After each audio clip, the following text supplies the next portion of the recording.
Hello everyone and welcome to Helix Plays Games. My name is Richie and joining me this week is at CyberChris2077, Mr. Chris. Hello everyone, hope you're all well. Hello indeed, and of course, Mr. Rob.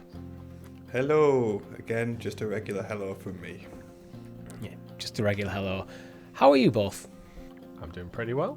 I'm 2 beers down during our podcast session that we're doing tonight, so feeling a bit relaxed. I'm on painkillers for my lower back as well, so I don't know if they're mixing together quite nicely. I think it depends on the nature of the painkillers, but yeah, don't mix painkillers and alcohol, kids. No, they're alright. I did read the instructions before, but yeah, I've been having loads of sharp lower back spasms. I don't know whether it's to do with parenthood or returning to work and driving loads recently this past week, or I'm just old and tall, and it all compounded into really sharp, searing pain at the lower part of my spine. And I made the mistake of explaining to the wife that the nearest I could describe it is like contractions. Oh god! didn't go down. I knew when I was saying it was the wrong thing to describe it as. And he slept on the couch every night since, which isn't helping my back, ironically. But yeah, sharp, searing pain that comes in waves for no reason whatsoever, lasts for various periods of time, and I was using the same swear words and pulling the same faces as she was, but apparently no, you're not allowed to say that. So yeah, in the dog. Yeah, I think that's just one of them societal things where you can't compare anything to pregnancy without losing. Yeah, exactly. So that's where I'm at in my life right now. Rob, how's your back? My back is absolutely fine, but I have pulled my shoulder somehow in my sleep, which the thing is, right, I'm comfortable talking about this topic because I was looking at our channel like analytics and like the age demographic and like the split. I feel like we're going to resonate a lot with people. So yeah, I've had shoulder issues today. So Richie, what about you? Do you have any kind of aches and pains? I actually don't. Oh, there must be something, surely. Nope, I'm good. You're just perfectly fit. You're probably the fittest you've been in your life in the last few years, though, right? As well, you're doing exercise regular, you're eating better. But I think I was at the turn of the year. I was a bit fitter than I am now, but I'm still genuinely fitter than I was for the last like 10 years. Yeah, I'm not. I think I'm at the worst I've ever been. So yeah, I'm catching up. I'll overtake you at some point. I'm still faster. I'll say that. That is true. I doubt that'll ever change. But you know what might change? Well, not this show, because we've got a great show lined up for you this week. I was going to segue, it didn't work. I thought you were going to say the ABK deal. Well, yeah, that might change. But we've got a great show where we're discussing Age of Empires 1 is now Age of Empires 2. Redfall gets custom controllers. I've been drinking. It's okay, guys. We'll get through this together. We do explain in Talking the PS the order in which these shows go live. We might seem more drunk in the wrong order. I've only had one. I don't even feel drunk. I'm just messing up this intro. And, of course, the big news is Activision Blizzard King deal might be dead. All that and much, much more on this week's XPass.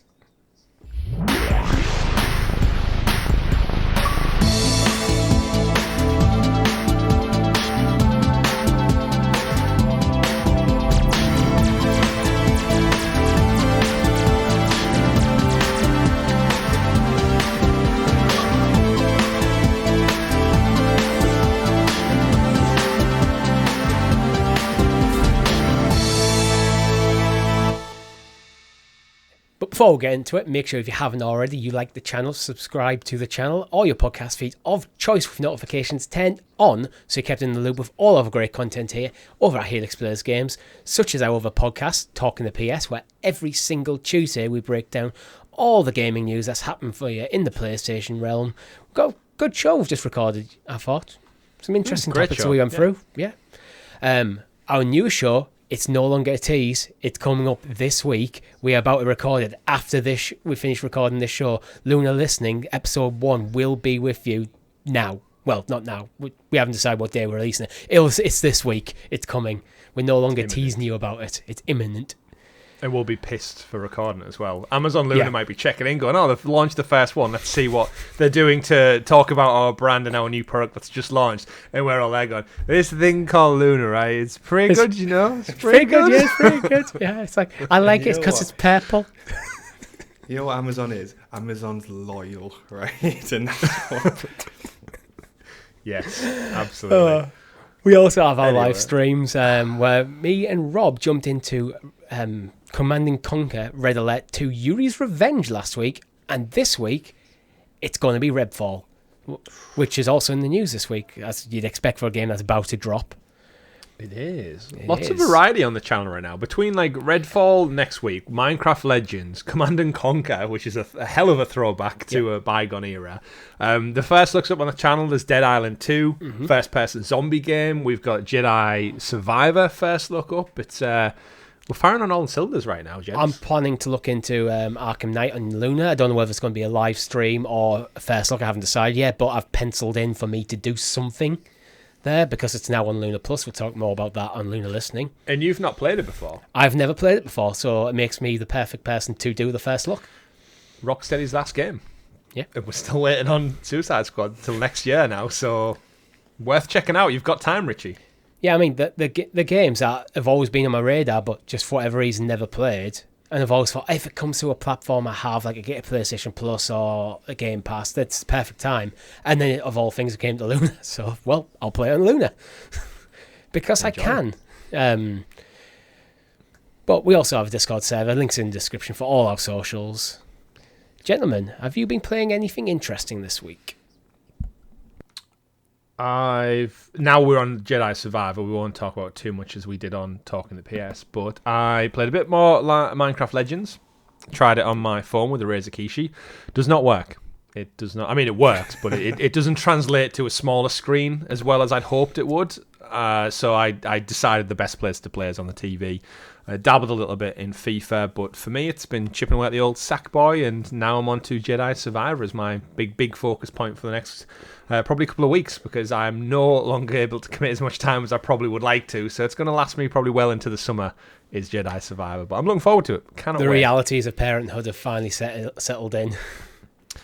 And tiredness. As I said, I intended to play a big chunk of it this morning, and I had the rare opportunity to sleep in, and I opted for sleep instead.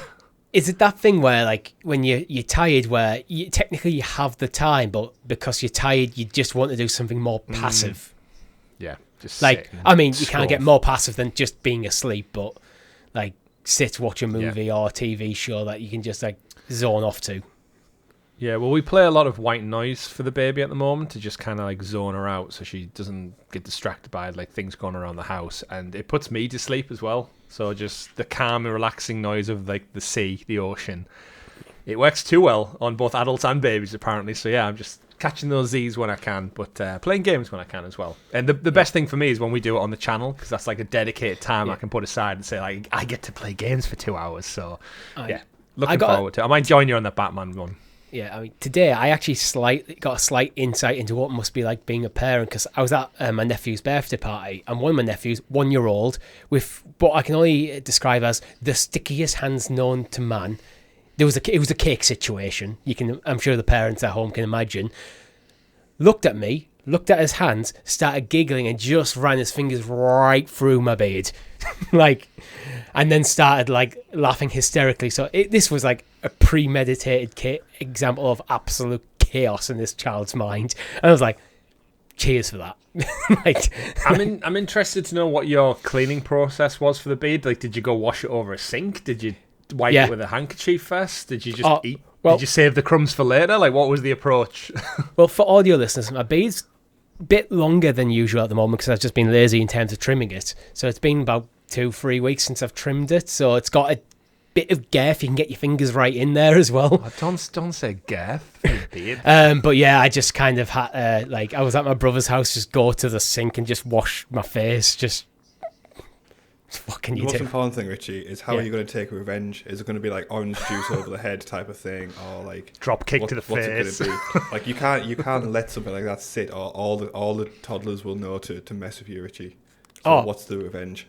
When he's an adult, if he has a beard, revenge is then. It's going to be a slow burn, admittedly. It's going to be very cold, apparently. I will get some honey or something, dip my hands in, just revenge time. Don't tell him. Now, okay. So he's won. I know this is an Xbox I'm not listening podcast, to this. But there is something that we said that's awfully weird about an adult by all means, you at that time will probably be pushing 50, approaching a child or a young adolescent who's 18, 19 years old and running honey through their beard. That's probably a scenario you don't want to be involved in, if I'm honest with you. Yeah. Just nip that in the bud now. There's better ways of revenge. What have you been playing? Rod. Rob. Yes, my name is Rod. Probably not joined. He's Rod now. Well, you're Rick. Oh, God, don't start. Yeah, No, that's a whole other thing. Yeah, so we've been playing on Richie's mental health by insisting he call himself Rick for. And I didn't have any to begin with. No, but my playtime this week outside of the Star Wars universe has been Age of Empires 2, which I'm training myself up to be competitive against you two when we do the multiplayer, because I can't lose an RTS game against you two on this channel. I just can't. Like, it's not acceptable to me. So I'm in training, kind of Rocky Montage style. Are you playing cloud, PC, console? What's the tactical approach to this? Console. PC, like, Don't be a sap. Hey, came out in February on Game Pass. And I know enjoy it did, but if you do not have access to a mouse and keyboard, and that's the only way you can play it, fine. But it's a PC game, let's be fair. Like, yeah, I've optimized myself to PC now. So having a lot of fun, like relearning the really kind of. I was talking to Richie about this. Age of Empires 2 is a game that's so well balanced between all the kind of different civilizations and stuff like that. And you can really optimize again, like your play style to one of them. So I'm just going through that process at the moment, and really enjoying it. Figuring out the correct proportion of meat, wood, and coins to maximize production is fun. Basically, you know what I'm going to say for this kind of challenge that we're going to do? I'm going to say it's relic victory only. Everyone hates relic victory. Yeah, relics. Because it's not a real victory. Yeah, it's true. It's not. It's the like kind of the worst way to play that game. It's useful to get a few relics for passive gold income, but other than that, for me, it's just been diplomacy victory on Civ 6. It's not real. Yeah, diplomacy doesn't work. It's true. Science victory all the way. But for me, it's just been chipping away at Octopath, and that game just. I'm not in sight of the end yet, so it's going to be a long time, which is also, we'll talk about a bit more on Talking to PS. It's also why I'm not picking up Jedi Survivor straight away, because I might be playing Octopath in a month's time still, the way it's going. Maybe your nephew will have a beard by the time you finish it. I hope not. He's one. It's getting your value out of the game, though. Yeah. If you're still playing that in 18 years, then that's hella money. You know what? If in 18 years I'm playing Octopath again, well done, Square. Like, but there again, it's not impossible. I do occasionally go back and play like Pokemon Red. Hey, Rob went back this week and played Command & Conquer, and that came out like 30 years ago, right? We've just been talking about playing Age of Empires too. Yeah, it just shows you. The good games, they'll hold up. Yeah, look at Tetris. Yes. Would you like to introduce us to... I would gladly introduce us to the excellently exuberant, excavated Xbox expose, a.k.a. The News. The News. And as always, our news is brought to you by our Helix Heroes, which you can join for as little as 99p over on the YouTube channel, which gives you early access to shows, custom emojis to use in chat, and our undying love. But it's actually been a pretty good week last week for us over Helix Plays Games. Few new records set. We've passed the 250,000 views across the channel history. I know for some channels will do that in a day, but 250,000, that's amazing, guys. Thank you very much for that. Add on to over 50,000 podcast downloads. We ticked over the 1,700 subscriber mark. We've made over 700 videos, and we've been podcasting consistently for 187 weeks in a row without missing a single week since episode 1 of Sounds of Stadia. That last one's more of a pat ourselves on the back, but thank you for listening to them if you've been here the whole time. It all adds up. Yeah, we've seen a crazy spike. In like a World War II like victory conference here. Just joined at the end. Yeah. That is fair. We've seen a crazy... We actually suspect we may have broke the YouTube algorithm finally after having such a lull when Google Stadia shut, we saw our channel basically stagnate, and as much as we believe we're putting out good content, it wasn't getting to the appropriate audiences. And the last month we've seen like a meteoric rise in subscribers, and for no rhyme or reason, it's ticking up, and we'll take it. I think it's shot up massively. So shout out to all you new people who tuned in. Hope you're enjoying the content. Yeah. Again, like, subscribe, do all the things. It helps us out. It helps us it helps us climb out of this black hole that the death of Stadia caused to the channel, and keep us growing as a channel and bringing you more awesome content. I'd be curious to know how many shows we've done all round. Like Sounds of Stadia, this show, Talking the PS, soon to be Luna Listening, and obviously discount the live streams, but the post show, Cloud Quest, Side Quest, like collectively, we must be on. Post show, Side Quest, Cloud Quest, you can kind of lump into a single thing, really. Yeah. We must be around 300-ish podcast shows. Oh, probably, yeah. Like, Interesting. Like 187 weeks solid, we've been at least one podcast, and for a good chunk of that time, we're doing 2 or 3. Then add out, first looks, live streams, and stuff on top of it. We've done some like marathon streams where we went for more than 12 hours on our like celebrations every year. Over a grand raise for charity. That's always a highlight that jumps out to me. And we shall continue. But yeah, we shall. We shall continue with the news section, or rather start it. Activision Blizzard King. Who are they? A small company that was Microsoft trying to buy, but the UK said no. The whole UK, it was included. Yeah. Rob, I'm going to throw this over to you first. What is your our business initial thoughts on like the CMA say like blocking this deal? You know what? Okay, so the UK over the past, like the UK government specifically, I should say, and like the institutions around it, like just when you think they can't make a dumber decision, they go ahead and make a dumber decision. Like the kind of like the successive like 5 years of the direction of the UK, like this decision by the CMA, it just kind of repeats course and kind of maintains course. It's completely dumb, and I'm getting my words in the muddle just trying to portray how dumb the decision is. Right. So I'm going to read from the government's actual website, gov.uk. That's the first time we've done this. You know, it's one of them.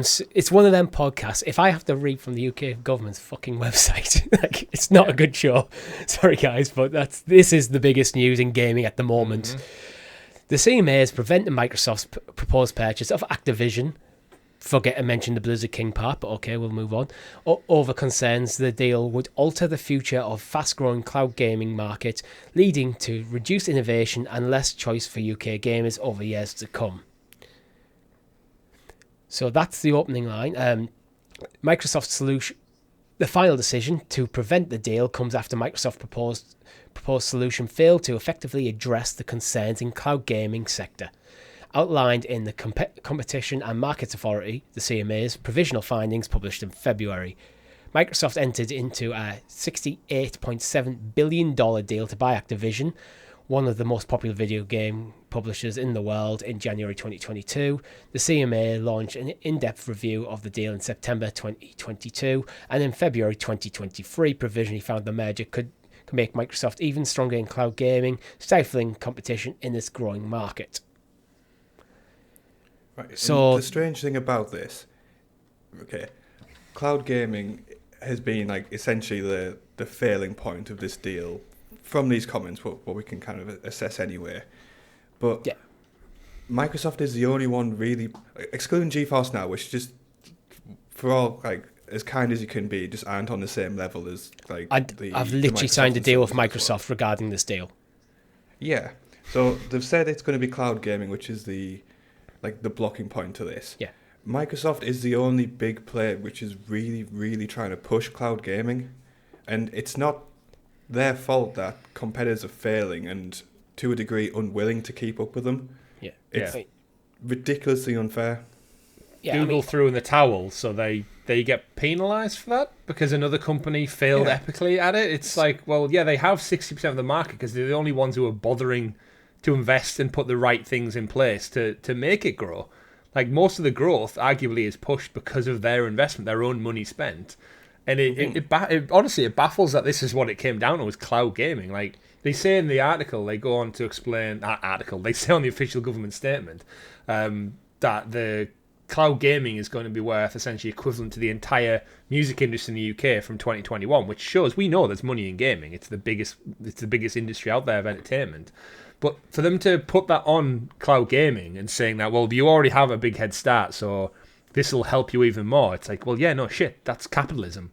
That's how it works. Like, they have a head start because they started walking before everybody else. It's not because like they've hopped in a car on a 5K and drove to the finish line. They just started running before everybody else. I mean, we've mentioned Google Stadia. Google threw in the towel. They were not willing to put in the investment required to build a platform. GeForce Now, their approach is to not effectively build a platform, but to build what I stand by is a fantastic utility to allow access to PC gaming in the cloud. So they've carved out a niche. They're doing fine. Sony kind of, with PS Now, at one point it was looking like the nails were in the coffin, then frantically started pulling the nails out of the coffin when Microsoft launched like Xbox Cloud Gaming, Stadia was announced, and Luna was announced. And Nintendo have only kind of done a few kind of weird things, a handful of titles.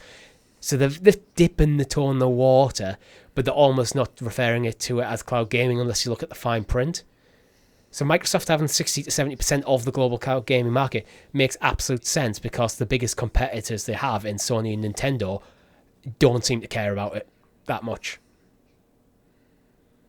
Like, yeah, it just baffles belief. And for a country, I think we all kind of acutely feel, for any like non-UK listeners, like I think we all acutely feel like the UK is not in a particularly strong place compared to like other countries and things like that on the world stage, and it just feels like this is just again like stifling like our ability as a country to do interesting things.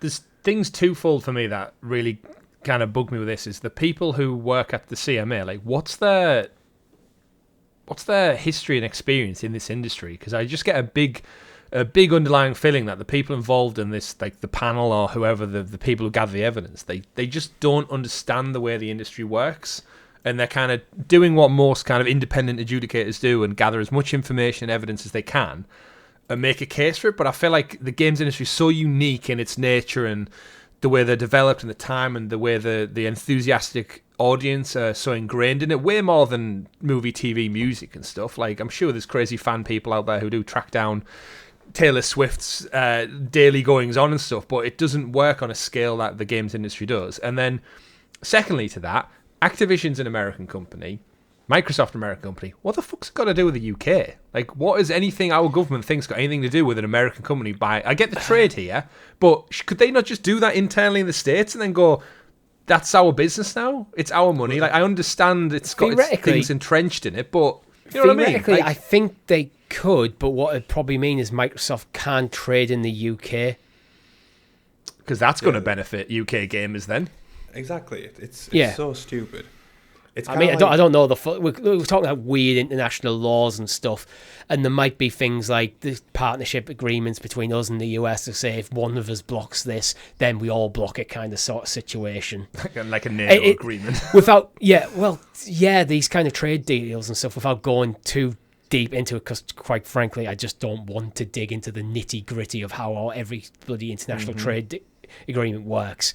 Gaming is a global industry. I think that's how it has to be viewed, like regardless of where the company's headquarters is based.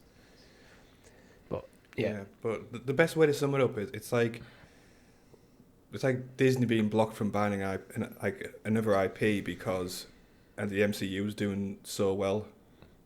It baffles belief, and like I'm happy that in the article, like Microsoft's response has been to say, like, they will kind of appeal a decision and things like that. But now that the UK regulatory has kind of blocked it, next up I think the EU is considering it, and I'm not sure what the status is on the US, but the potential is that like the UK has like started this kind of Spook Act, which now is going to stop the EU blocking it, and then it truly is dead after that, because Microsoft will kind of argue that it's unreasonable to do it. Yeah.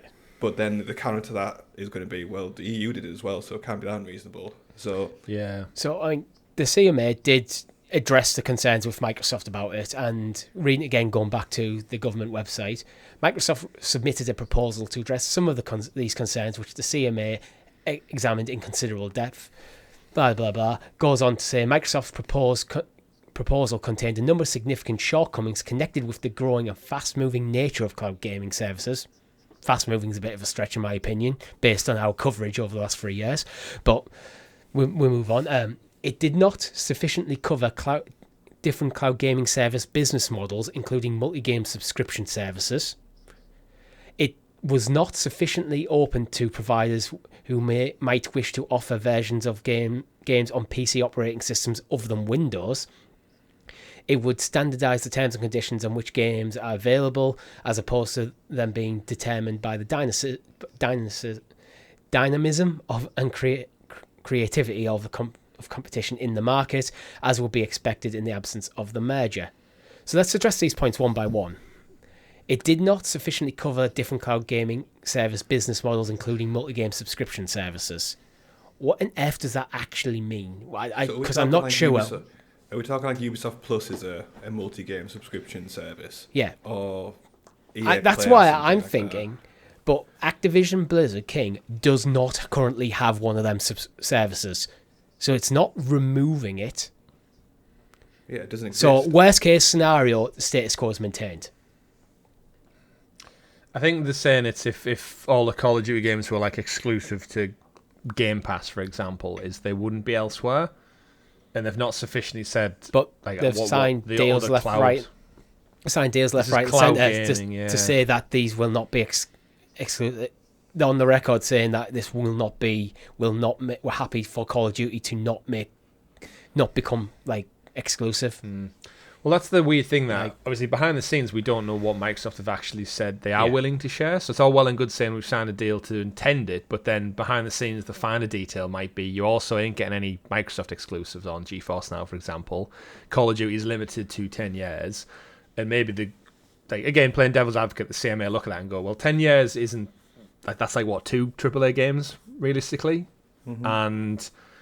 Call of Duty is one thing, but what about the entire rest of the library? And maybe Microsoft behind the scenes have went, yeah, we ain't putting Redfall and Halo and stuff on GeForce Now and Boosteroid and whatever. Because we don't. They are still businesses at the end of the day, and I do think that there's got to be a reason for some of this stuff. And saying that they didn't sufficiently cover cloud gaming service business models, including multi-game subscription. To counter that, it's hard to read into. If it's more about Microsoft making some of the other games exclusive, Microsoft are lagging behind Sony in overall sales and overall profitability in the gaming market, and the biggest contributor to that is arguably first-party titles, exclusive titles that Sony have that Microsoft don't.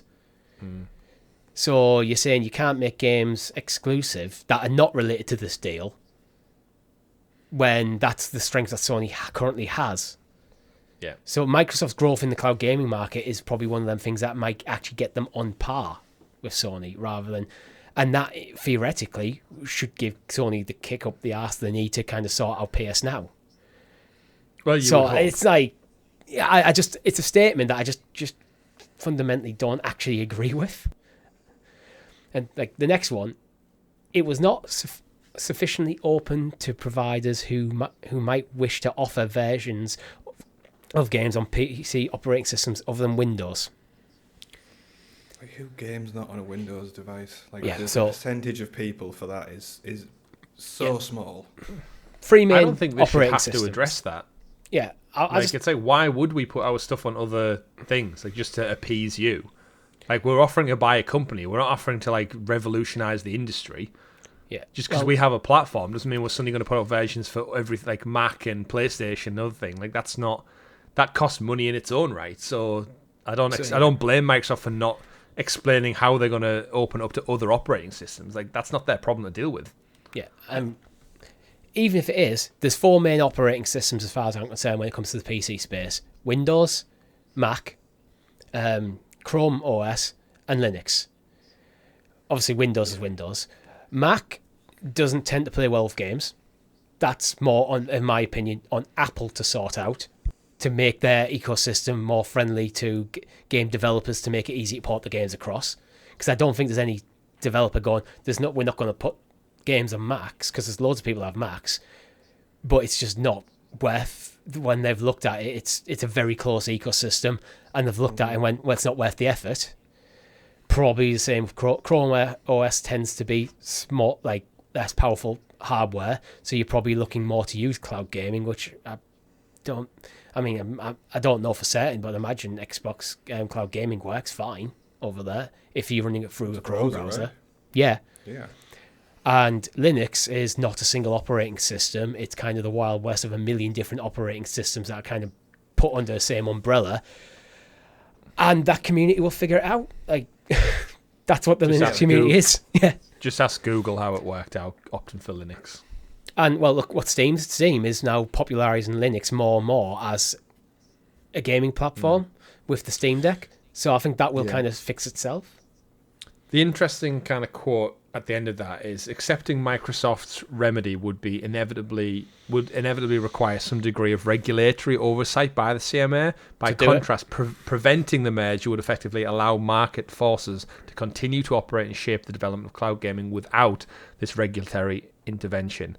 So basically, the CMA have said, like, if we went ahead with it, we have to monitor it, and by blocking it, it stops Microsoft from shaping the future of cloud gaming, which is, again, is that not capitalism? Like, big companies and corporations who are good at something, they lead the charge because they're good at it. Like, that's the point, right? So this is the Competition and Markets Authority of the UK saying they don't want to have any involvement in regulation of the biggest entertainment sector on the planet.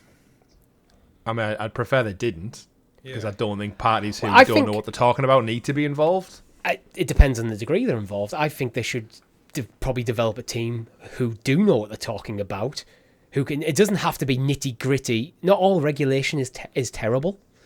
Regulation is a lot of times there to make sure companies don't push the luck too much, because to not go to the extremes of capitalism. So some oversight. It doesn't need absolute microscopic oversight. It just needs some.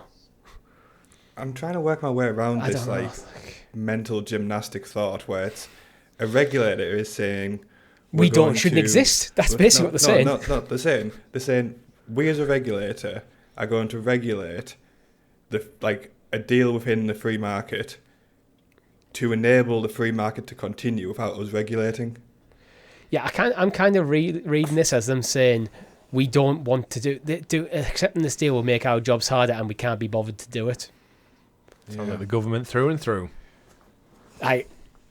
Maybe that is a cynical take, but it's like So then, I think what Rob was saying about the FCA, I believe, are suing Microsoft or counter-suing them in the States. Like, that's a whole problem unto themselves with that going through. But Microsoft, they have came out, multiple people, I think NVIDIA have came out and tweeted as well, saying like they're happy to continue working towards a solution. Bobby Kotick, the arsehole that he is, has still came out and said like, we're happy for it to go ahead.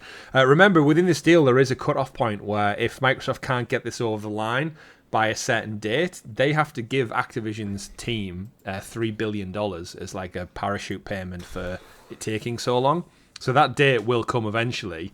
And let's face it, there is also a time when the Activision, which is a shareholder-run company, they could turn around and go like, this is causing us way too much grief. It's impacting our stocks. Like, we're out. We can't keep dragging our heels on this.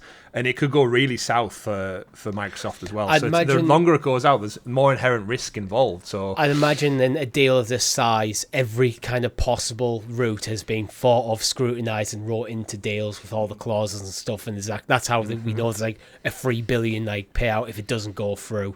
Yeah. But from Activision's point of view, from Bobby Kotick's point of view and the board and the shareholders, it's a kind of a win-win situation, because either it goes through and they get a huge sack of cash and can ride off into the sunset, or it doesn't go through and they get a huge sack of cash and still keep their company. And Call of Duty still makes a big sack of cash every year. Yeah, so like there's no, apart from like the potential loss in business that could be earned, which I think is probably negligible compared to Bobby Kotick's ownership of the company, let's be fair. Yeah. But yeah. It's How interesting. appeal. what Microsoft give. Yeah, how much does Microsoft what's the cutoff point for Microsoft where they say I think you fight this to the death, to be honest. I think it's... Are they sunk in too much now, I think? I think definitely sunk in too much. I mean, if it doesn't go through, you're $3 billion down, and all the time an opportunity cost of like your board kind of working on this deal for so many probably years. Mm-hmm. You need to just fight this to the death. Either it goes through, or we get to a point where there's absolutely nothing we can do. And how much focus does that take away from all the other stuff Microsoft's trying to achieve? Because like next story is they're not doing great. Like the Microsoft gaming division is not doing great, right? Yeah, pretty much. But I mean, moving on to the next story, they have promised, regardless whether this deal goes through, they're going to stick to their current strategy. Whatever that, I'm not quite sure what they mean by that. The kind of following on risk from that is that if this does go through, what's the impact on Game Pass? Because their plan, right, was bring in Activision, Blizzard, and King and have that cycle of games every quarter where there's a big AAA title going to drop from all of these publishers they own. Now they're dropping back on the whole Bethesda and their existing catalogue of studios, and is that enough to keep Game Pass afloat and keep Microsoft afloat? Because their revenue, their quarterly reports and stuff are suggesting that it's down year on year. So after all the praise and stuff that they've got, Game Pass is down and sales of the hardware are down. And the reality is they missed a few deadlines for the launch of Starfield got pushed back, Redfall got pushed back, and these were all supposed to come out last winter, essentially. So no wonder their quarterly results are reflecting that poorly. And then if this deal can't go through, is this having like a knock-on effect of people who were promised Call of Duty and Crash Bandicoot and all the other stuff that comes with it? And then now the potential risk of that not happening? Like, from an optics standpoint, what knock-on effect does that have where it's like, just PlayStation just keep on winning and Xbox keep stepping on every rake in the garden and hitting themselves in the face? No matter which avenue they try and go down, they're hitting problems, from random CMA regulators to their games not launching with proper frame rates to their consoles are holding back this generation of games. Like, it feels like on all fronts, they can't buy a win, even with $68 billion. It's crazy. Yeah, I think there's something to be said for remembering that just because they're trailing in numbers compared to Sony, and you can make strong arguments for the lineup being weaker, which I actually personally think Xbox's lineup isn't as strong as Sony. But they're not actually in a bad situation. This is probably one of the biggest gaming companies on the planet. I don't know in terms of market share exactly whether they're above Nintendo or not, but they're in the mix. Us numbers. Yeah, so they're in the mix. Without this deal, they're going to be fine. But obviously, this is an opportunity cost that, like, having by Activision, Blizzard, King, it gives. I always like to make sure we put the King part in there because King are huge in the mobile space, and mobile game, as much as why we're not that involved ourselves, is a huge market. Yeah, so ignoring them, Rovio for like $1 billion last week, didn't it? Yeah. So ignoring King in this deal is to your peril, basically. Blizzard, while they constantly come under criticism, World of Warcraft is still going. StarCraft is still incredibly popular. Overwatch is still incredibly popular. Diablo 4 is about to drop. And then you've got the Activision side. So that opportunity cost is kind of gone if they can't find a way to get this over. But I don't think Microsoft will be in the position they are currently, which is they need to work, but they're not going to go out of business anytime soon. Oh no, they make so much money, but it is the Xbox brand is like struggling yet again, it appears, and the financials are starting to reflect that again, which is. Again, I don't know what to say. It feels like it's this. I think Xbox users have had this conversation, and the podcasts I listen to, multiple Xbox ones every week, is they're just hitting the head off a brick wall. Like, it's always like, next year will be our year. Next year will be our year. And like, could you imagine if Starfield doesn't hit? Starfield and Redfall don't hit this year. Yeah. Like on any kind of critical acclaim, or we can't say sales because they're including Game Pass. So we're not going to see the boon Game Pass is going to get from it, if any. I mean, it will get some because people will sign up to play them. But you know what I mean? It feels like there's just still, it's like, when's our year? When is our year where we kind of take big strides towards firing on all cylinders? The thing is, it has to be a big enough spike to make it worthwhile. Like something like Redfall. Microsoft are full on behind Redfall at the moment. Is it going to drive? Like, we're going to play it. We all have Game Pass, so it's not moving the needle necessarily for us. Yeah, they've got no more money from us. Yeah, we all have. I can't remember, Rob. Did you get Xbox All Access, like the purchase over time thing? So all three of us have basically committed to a 2-year subscription service to buy the Xbox plus Game Pass. So none of these titles are going to move the needle for us. You're not getting any more or less money for any games coming to the service because we're already literally committed to that.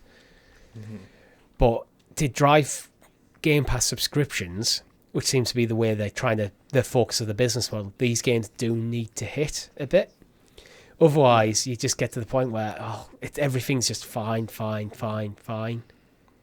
And let's hope maybe that's good enough. This week. Like, maybe there's something said. As much as I kind of quite pessimistic on like your 7 out of 10 games, maybe that is actually enough to sustain something like Game Pass, and it's a quantity more than quality situation. But I feel like over time that has detrimental knock-on effects of the brand, and like people don't associate Xbox with AAA quality like they do Nintendo and like they do PlayStation. Yeah, and like that's all well and good in the short run when people are on Game Pass, but if it keeps happening, it's almost like the seeds have already been planted, and they're not bearing any fruit. And that's the downside to it, is when people's 2-year Game Pass All Access things are up, and maybe like times have got a bit harder, they don't have as much money, it'll go, you know what, I'll opt for a PlayStation, I'll opt for a Switch Pro, whatever it may look like, because the brand strength is just better. Oh, they lost out on that Call of Duty deal, and Redfall was shit, and the last Halo still isn't living up to expectation, and they still haven't got studios putting out games, so Game Pass doesn't even seem worth it anymore. It's just like a knock-on effect, and it does make me wonder. As someone who's still got another year and a bit left on Game Pass, I just really hope Redfall and Starfield just absolutely knock it out of the park, because they need a win to just pick everyone up off the ground, basically. Yeah, the thing is, with this deal, with this ruling, is this could set a precedent. So we've speculated and talking to PS is like, could Sony buy Square? I don't think Sony can buy Square now with this deal, this ruling. Well, cloud gaming won't be a concern, so maybe.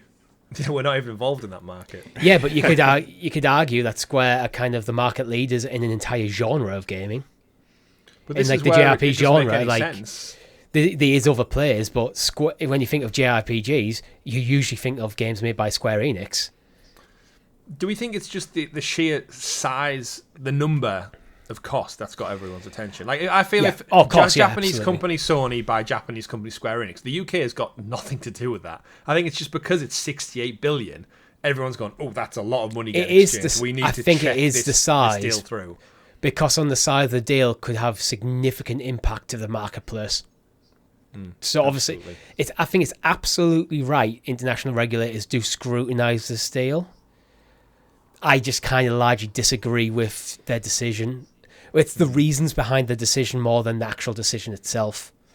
If they went, actually, a deal of this size gives Microsoft a huge chunk of the market that falls under their control. They already have a huge chunk, and it was like, this prevents other people coming into the market and cite something like Google Stadia not being able to find a footing. I think you've got a more reasonable argument to make there. Where the cloud gaming stuff is kind of like, you're only fixated on this one element of it, and the other big players are not really putting any real effort into it. So it's not Microsoft's actions that has led to, well, it is Microsoft's actions that's led to their market share, but it's more the inaction of the other players that's contributed to the size of it.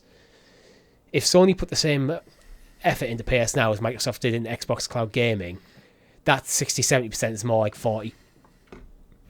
Yeah. Let's hope it's good then. Let's hope Redfall's good, kicking off tomorrow after the time this show goes live. Yeah. So talking about Redfall, would you like a Redfall custom controller? If it's free. No, you have to buy Game Pass? No, you have to buy it. That's their next step, Rob. Yeah. But so this is the news story where Xbox Design Labs big fan of Design Labs. Who doesn't want to customize their own controller here? There's a set of 5 new controllers that are available that based around Redfall, but they are Design Lab controllers, so you can customize them even further. I think that's just pretty awesome, to be honest. Yeah, I'll give you that. Yeah. I mean, it's That's not the one thing we can always give to Microsoft is their customization options for the controller are second to none, the best in the industry. If you can't get these deals through, you can't get these exclusives to be good. Your revenue's frame rate, down, all you that, can't but buy you know it, what? you can't, yeah. Your gaming strategy's coming, your business strategy's coming under scrutiny, you can't sell any, you're not selling enough games, but you got some pretty nice, sexy controllers. Which is true. I'd have them all if I had the money. Oh, God, yeah. I just have a lovely, like a wall full of them. But again, this going back to the pessimistic brain, it kind of shows that Microsoft is putting the weight behind Redfall a bit. I think they need to.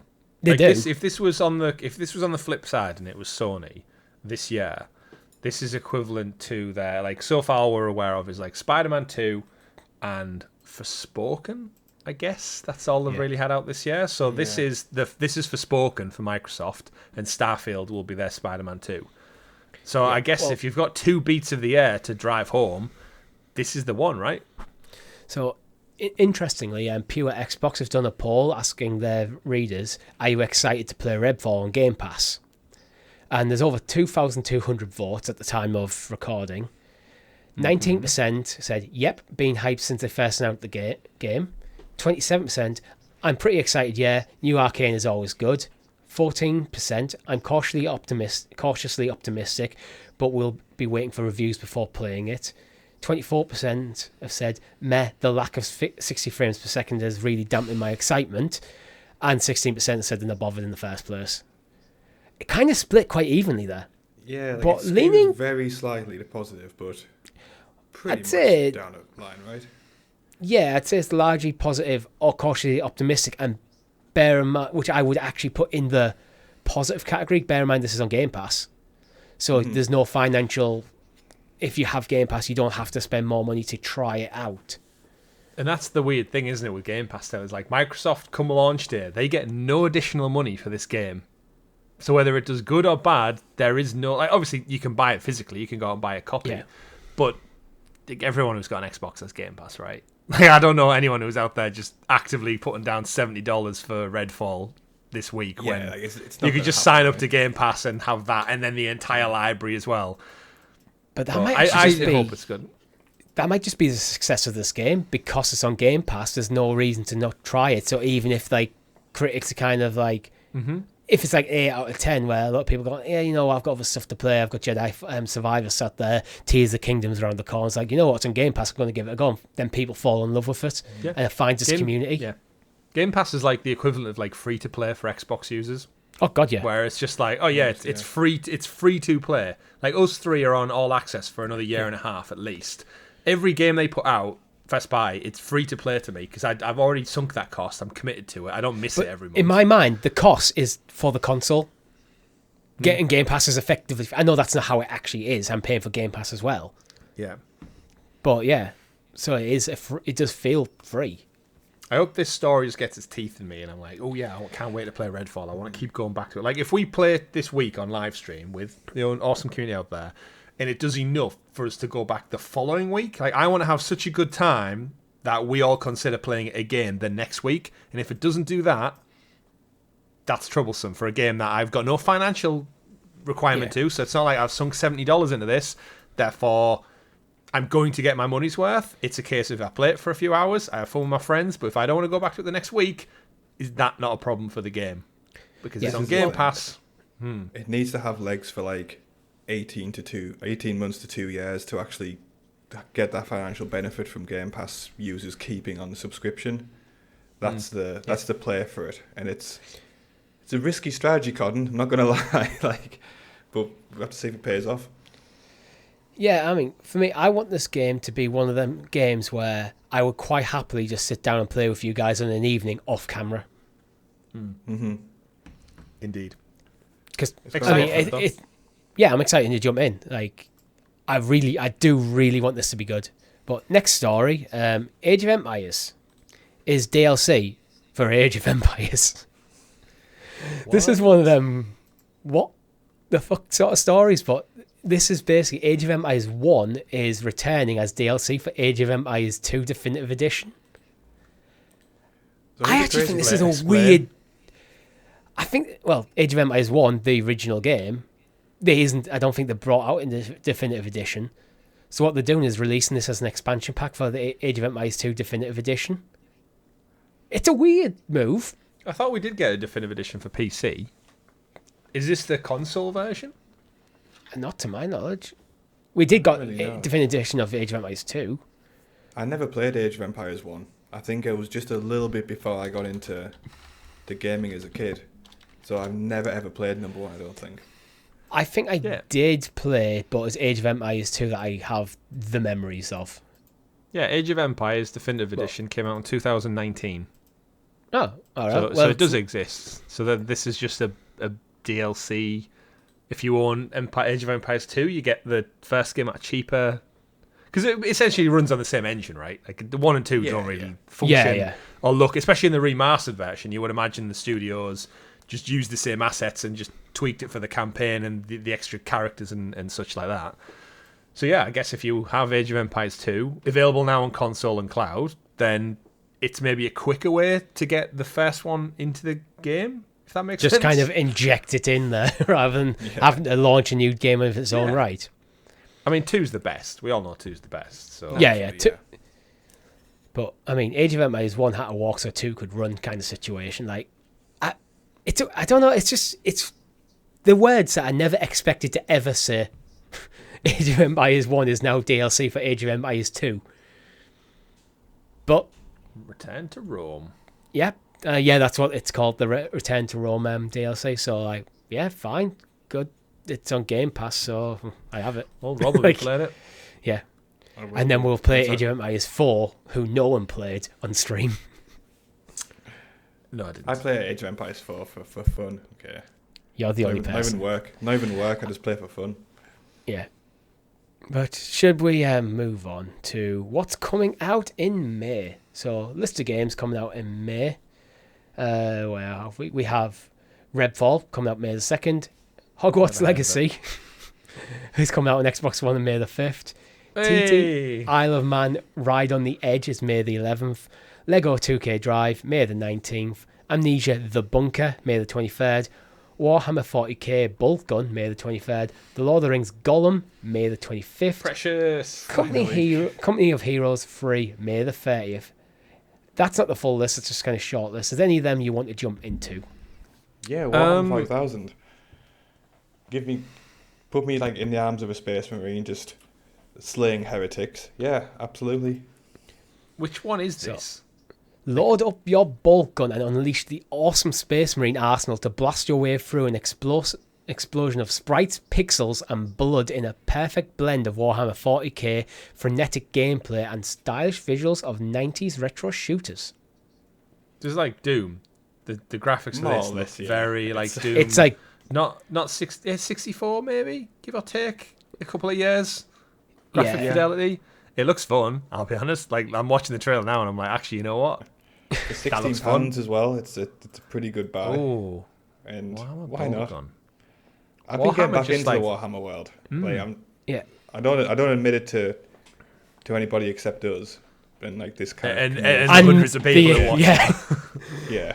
I admit it in a safe space, but I'm getting back into the Warhammer lore. Are you hyped for Space Marine 2 then, Rob?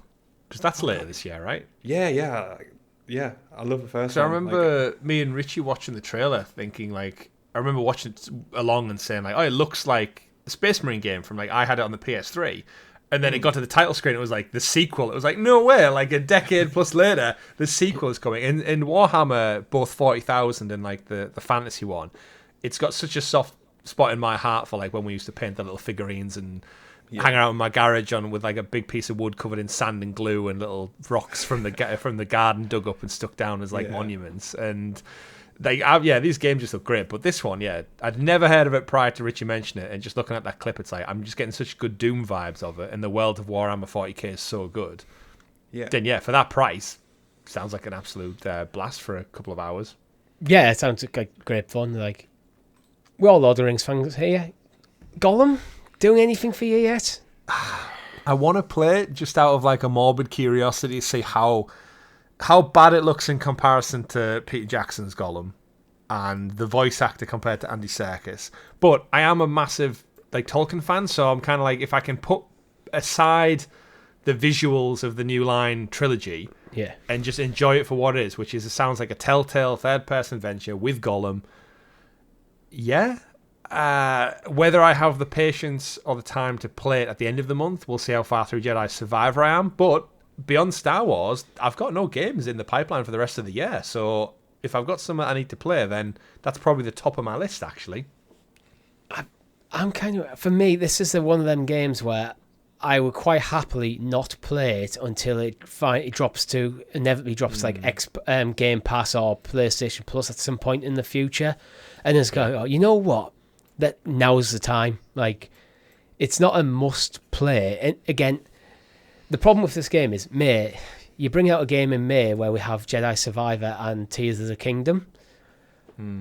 They are much more appealing to me than Lord of the Rings Gollum. So I would intend to play both of them before I'd even really consider this. And remember, this was originally slated for the day before the Rings of Power series was about to start.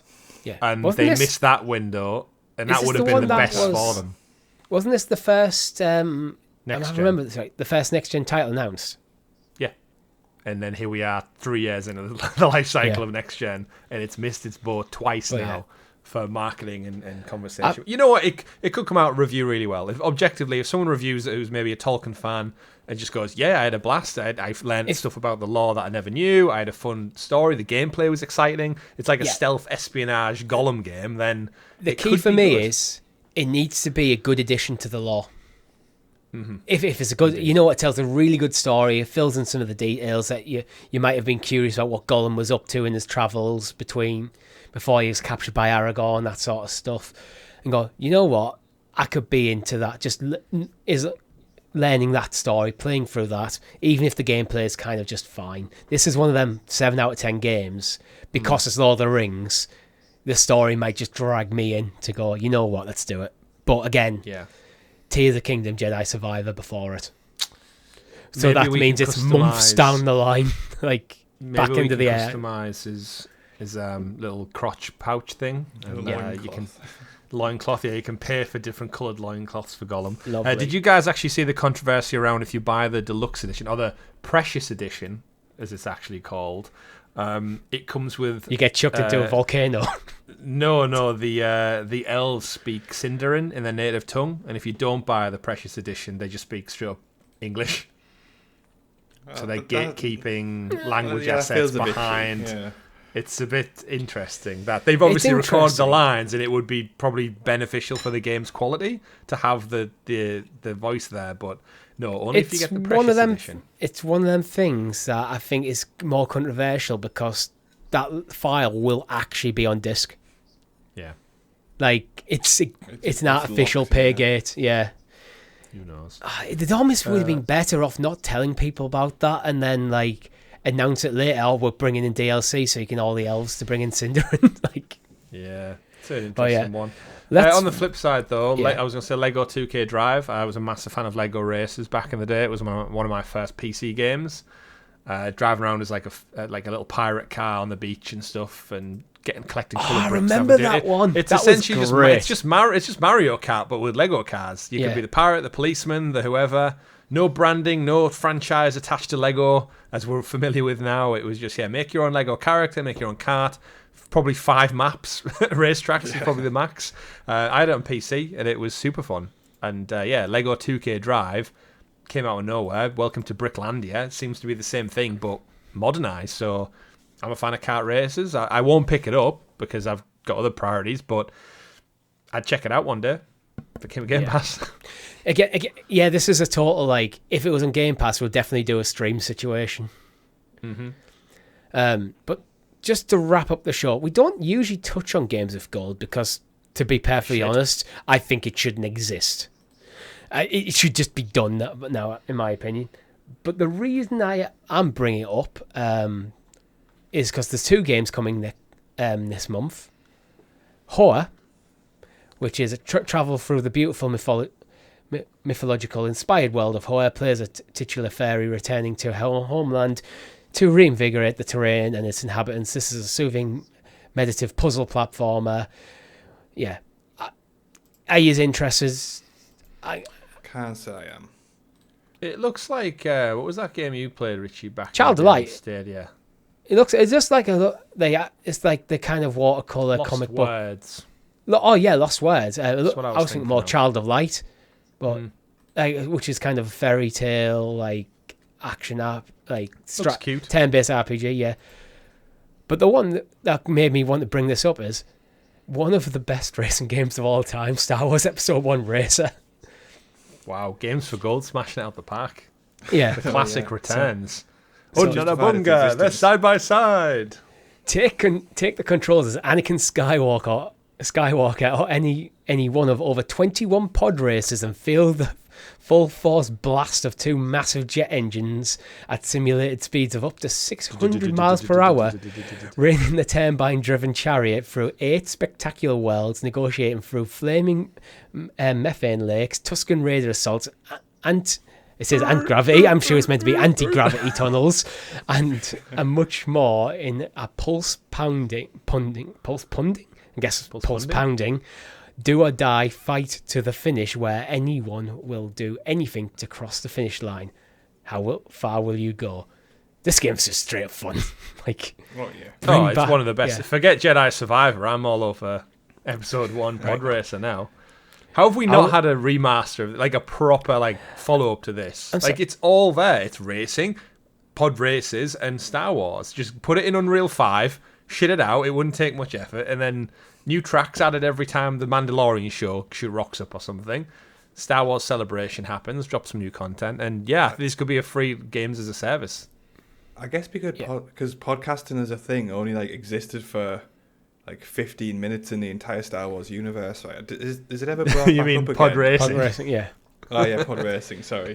Does podcasting exist in Star Wars? Probably, yeah. Probably not. Welcome to the Greeto has his own podcast. Hey, every week on YouTube, eh? The Hotcast. Yeah. I sell my Patreon. Yeah, I'd listen to that. Yeah. But anyway, little off and Annie, yeah. Doesn't it? Pod racing exists for all of 15 minutes in the movie, and then it's never really picked up again. I don't think. It came under a lot of criticism back in the day, which I never got because I thought it was awesome. I think it's such a good addition to Star Wars. Bring it. Disney, stop being cowards. Bring back pod racing. Yeah, give me a Twisted Metal series, but with pod racing, where it's people running around, killing each other, crashing each other. The stakes are high.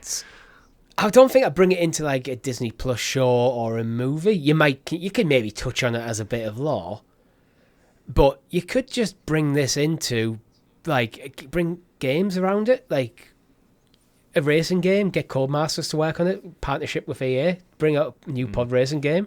I think there's something you could do there. That's really fun. No, I disagree. I want a Vin Diesel Disney Plus show about pod racing, which quickly becomes not about pod racing, becomes about family. About family. Yeah. Little orphan Annie. That's family for you right there. Taken in by Watto. Just think of the DLC options you could get people to buy with microtransactions, the customizability of a pod racer. Hey, the game's absolutely fun. I have my best memories were just on N64 playing it, and it's so good. We played it in a museum in Poland, didn't we? It was with the proper handles. That was awesome. It felt really good that arcade game. It really did, yeah. But the fear is real. But it is indeed. But that's all we have time for this week. If you've liked the video, make sure you hit that like button and subscribe to the channel or your podcast feed of choice so you know when we're pod racing. We have a Discord server in the descriptions below. Thank you very much for watching. My name's been Richie. I've been Watto. I have been Chris, apparently. Little Annie. I'm just going to say silent to see how many impressions you try to do. It doesn't really have many Shami's other not going to be lines. like the next guest on Watto's podcast, is she really? No. Right. Sold. Goodbye. Goodbye.